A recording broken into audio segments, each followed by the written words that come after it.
Assalamualaikum warahmatullahi wabarakatuh. Saya Saadah Hamilia Ramadina, mahasiswa Prodi Bimbingan dan Konseling Islam, Universitas Islam Negeri Sunan Ampel, Surabaya. Di sini saya akan menjelaskan mengenai beberapa bab yang saya ambil dari sebuah buku. Untuk bab yang pertama, yaitu mengenai konselor pribadi dan profesional.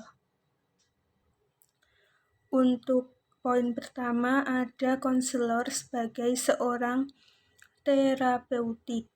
Maksudnya itu, dalam konseling, itu pasti membutuhkan seorang praktisi yang bersedia melepaskan stereotip dan menjadi orang yang otentik dalam hubungan terapis. Jadi maksudnya itu konselor itu harus dia tuh harus bersedia melepaskan stereotip dan menjadi orang yang otentik di saat konselor itu dalam proses konseling. Untuk poin kedua, ada karakteristik pribadi konselor. Di dalam buku disebutkan ada beberapa karakteristik pribadi seorang konselor yang efektif. Untuk yang pertama, ada konselor itu harus memiliki identitas.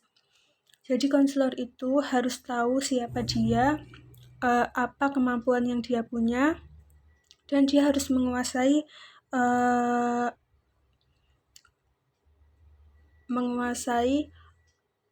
terapi-terapi yang akan dia gunakan. Untuk karakteristik yang kedua ada menghormati dan menghargai diri mereka sendiri. Yang selanjutnya terbuka untuk berubah.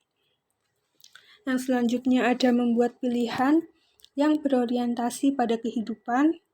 Yang selanjutnya adalah orang yang autentik, tulus, dan jujur.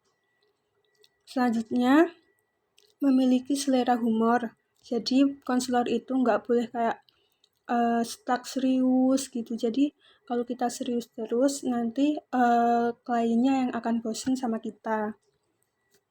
Untuk yang selanjutnya ada bersedia mengakui kesalahan. Selanjutnya hidup di masa sekarang, menghargai pengaruh budaya. Nah, ini maksudnya itu pasti nanti kita itu konselor itu akan menghadapi konseling multikultural, di mana kita itu berbeda budaya dengan klien kita. Jadi kita tuh harus menghargai budaya setiap klien yang akan kita hadapi.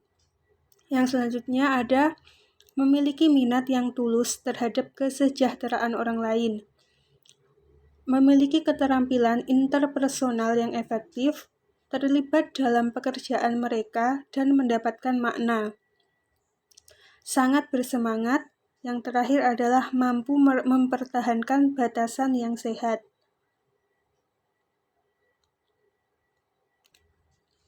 Untuk yang ketiga, itu ada terapi pribadi untuk konselor.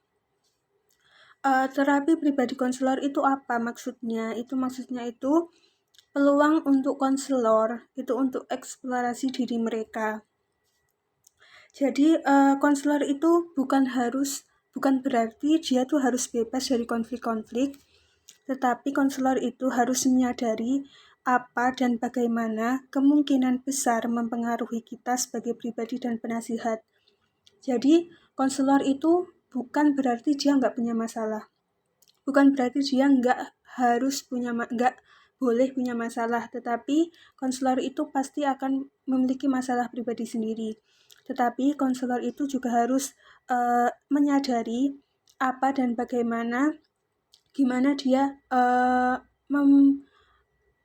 memproses permasalahannya dia sendiri itu agar tidak mempengaruhi proses konseling yang dia jalani bersama si klien. Yang keempat, ada nilai-nilai seorang konselor. Jadi, fokus utama proses eksplorasi dirinya seorang konselor itu, bagaimana nilai-nilai yang dipegang konselor itu tidak mempengaruhi pekerjaan sebagai seorang konselor. Untuk yang kelima, ada peran nilai dalam konseling. Nah, di sini konselor itu harus menyadari sifat, nilai-nilainya, dan keyakinan serta standar yang digunakan dalam pekerjaan profesional konselor.